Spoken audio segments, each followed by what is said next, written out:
Day at the United Nations. Absolutely. An important day for a lot of our viewers. Here in New York, Israeli Prime Minister Benjamin Netanyahu and Palestinian Authority President Mahmoud Abbas both delivered speeches today at the UN. Abbas used much of his speech to discuss the ongoing conflict with the Israelis. He urged the United States to reverse the decision to move the U.S. Embassy from Tel Aviv to Jerusalem. He also accused the United States of turning its back on the Palestinians. It's really ironic that the American administration still talks about what they call the deal of the century. But what is left for this administration to give to the Palestinian people? Only humanitarian solutions? Because when they remove off the negotiating table Jerusalem, refugees and securities, so what is left? What is left as a political solution? On the other side, Israeli Prime Minister Benjamin Netanyahu focused much of his speech on Iran. The Israeli Prime Minister alleging that Iran continues to develop a nuclear weapons program and is using a secret warehouse to hide key components. Countries with satellite capabilities may notice some increased activity on Meyer Alley in the days and weeks ahead. The people they'll see scurrying back and forth are Iranian officials desperately trying to finish the job of clearing up that site. Because you see, since we raided the atomic archive, they've been busy cleaning out the atomic warehouse. To discuss all this, let's bring in Jonathan Wachtel, a former spokesperson for the United States mission to the United Nations. And Jonathan, this would now be the second big reveal by Israel about Iran and its secret efforts in its nuclear program. What sort of impact does it have, or is it perhaps negated by the fact the United States has already withdrawn from the Iran nuclear deal? David, to be honest, it did have an impact, but didn't have as big an impact as one would anticipate, given that the Kavanaugh hearing is going on. It seems like even focus in this organization is actually on that hearing too. But to your point, yes, indeed, it was received here, but not as it was received in previous years, where there was the diagram that the Prime Minister presented with the atomic bomb with the fuse on it, and other displays and concerns raised over Iran. But this is something, obviously, that the international community will have to look at. The IEA potentially will be looking into what the Prime Minister has raised in front of the world body, and we'll have to see where sentiments lie after an investigation by the IEA, if such a thing should happen.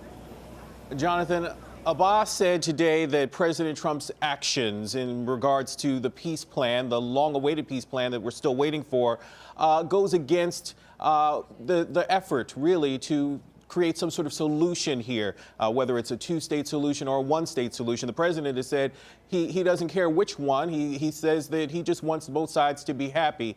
Is that realistic? Well, indeed, we're in a different place altogether on the Israeli-Palestinian peace process. The Trump administration indeed has changed the dynamic in such a dramatic way with the move of the embassy from Tel Aviv to Jerusalem, with the suspension of aid to the Palestinians and suspension of U.S. participation in UNRWA, in the relief organization that the UN runs for the Palestinian refugees. So there's a lot of animosity, certainly within the Palestinian circles and the nations of the United Nations, of which there are many, of course, let alone the Organization of Islamic Conference, which is 57 members. You have a lot of countries that support the Palestinian cause. And it has not gone down well within the United Nations. And certainly it has created an atmosphere in which the U.S. is perceived, in terms of the current administration, as biased and unreliable as a mediator in working out a peaceful solution between the Israelis and Palestinians. Jonathan, related to that bias, it was just a few days ago when Mahmoud Abbas said to French President Macron that he was willing to entertain talks with the Israelis as long as the United States was not involved, was not a mediator. Is that perhaps an opportunity of sorts just to hear that Abbas is willing in some format to have some talks with the Israelis? You know, David, that sounds nice when you hear it, but without U.S. participation in any negotiated settlement between the Israelis and Palestinians, it's not going to lead to much. The United States is still the major player in the region in terms of the history and commitment to working out a solution there. And, you know, the Europeans can't do it alone. I mean, that may have been the case directly after World War II with the implementation of the Balfour Declaration and the French and the Brits trying to figure out what the Middle East was going to look like. But we're in a totally different age, and the U.S. is just too big a player to ignore. Jonathan Wachtel, former spokesperson for the United States at the UN mission. Jonathan, thanks as always. We appreciate it. Derek, what you make of Netanyahu's reveal about Iran on this day? Well, clearly he's concerned about the nuclear activities there, revealing this warehouse, even showing a picture of it, saying that this warehouse is stockpiling nuclear weapons. In a sense, he's trying to just call attention, international attention to it. We'll see if it works, if it makes a difference. I mean, it's interesting, 6 months after the last time that he did a big reveal about Iran, saying, here are all the things that we stole out of Tehran. I wonder if it will have an impact, make a difference in terms of the Europeans who are still trying to develop some economic relationship with Iran, that this is, again, noticed to them as much as to the United States, that, look, the Iranians cannot be trusted, and here are the things that they're doing behind your backs. But interesting moment there with Netanyahu at Turtle Bay, as they call it, right there at the United Nations. Well, China is denying a claim by President Trump that Beijing is meddling in the upcoming 2018 midterm elections. President Trump on Wednesday did not offer any evidence, but said that China is upset with his administration over the trade war. They would like to see me not win, because this is the first time ever that they've been confronted on trade, and we are winning, and we're winning big, and they can't get involved with our elections. Well, for more, let's bring in our senior diplomatic correspondent, Nina Larson. And Nina, how is China reacting to these allegations by President Trump? What's the reaction? Well, they've reacted very strongly and very quickly and officially, Derek. Over at the Chinese Foreign Ministry in Beijing, they've issued vocal statements saying that this is slanderous.